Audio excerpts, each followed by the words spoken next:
মোটা অঙ্কের অর্থের বিনিময়ে জেলা প্রশাসক নিয়োগের অভিযোগে জনপ্রশাসন মন্ত্রণালয়ের সিনিয়র সচিব মোহাম্মদ মুখলেসুর রহমান এবং 2 যুগ্ম সচিব ডক্টর জিয়াউদ্দিন আহমেদ ও আলী আজমের বিরুদ্ধে গণমাধ্যমে সংবাদ প্রকাশিত হয়েছে।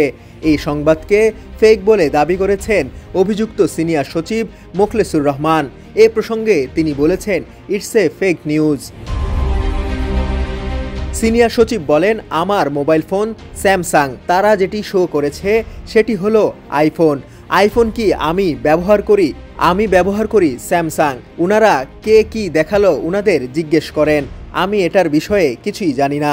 আমার মোবাইলটা হলো স্যামসাং আর ওনারা যা শো করেছে আইফোন। তার বিরুদ্ধে ওঠা অভিযোগ খতিয়ে দেখতে সরকারের কাছে আহ্বান জানাবেন কিনা সাংবাদিকদের এমন প্রশ্নের জবাবে তিনি বলেন, অভিযোগটি যিনি করেছেন এই অভিযোগকারী আমার কাছে কোনো বিবেচনায় নেই। অভিযোগটি আমি মূল্যহীন মনে করি। It's a fake news. যে খবরটি প্রকাশিত হয়েছে সেটি নিয়ে আপনার প্রতিক্রিয়া কি? এ প্রশ্নের জবাবে মুখলেসুর রহমান বলেন, আমি মধ্যবিত্ত পরিবারের মানুষ। সরকার যে মোবাইল ফোন দিয়েছে সেটিও আমি ব্যবহার করি না। আপনারা যারা জানেন আমার আগের যে নম্বর সেটি আমি ব্যবহার করতেছি সরকারিভাবে।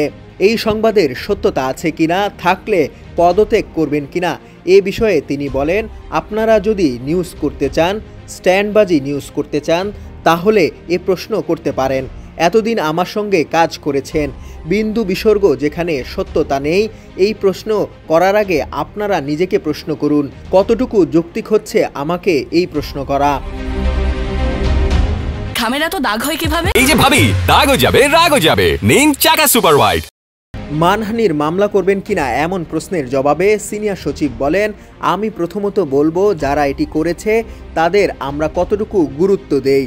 একটা রাস্তার লোক আমাকে অনেক কথা বলবে, আমি কি রাস্তার লোকের পেছনে দৌড়াবো? নেভার। আমরা সরকারের পজিশনে থেকে জনগণের স্বার্থে কাজ করি, যেভাবে আছি সেভাবেই কাজ করব। এর আগে ওই দৈনিকে প্রকাশিত সংবাদের ইস্যুতে 3টি পদক্ষেপ নেওয়া হয়েছে বলেও জানান তিনি। বলেন, ইতিমধ্যে 3টি পদক্ষেপ নেওয়া হয়েছে। 3টি চিঠি আমাদের ওয়েবসাইট থেকে নামিয়ে নেবেন। তথ্য সচিবকে চিঠি লিখেছি, সেখানে এই পত্রিকার নাম আছে। ব্যবস্থা নেওয়ার জন্য সরকারিভাবে চিঠি দেওয়া হয়েছে। এছাড়া অন্য যা নিয়মকানুন আছে আপনারা আমার থেকে ভালো জানেন, তারা ব্যবস্থা নিচ্ছে। এছাড়া তিনি আরও বলেন, যাকে কেন্দ্র করে অর্থাৎ এই ভুয়া লোকের বিরুদ্ধে আইনানুগ ব্যবস্থা নেওয়ার জন্য স্বরাষ্ট্র সচিবকে চিঠি লেখা হয়েছে।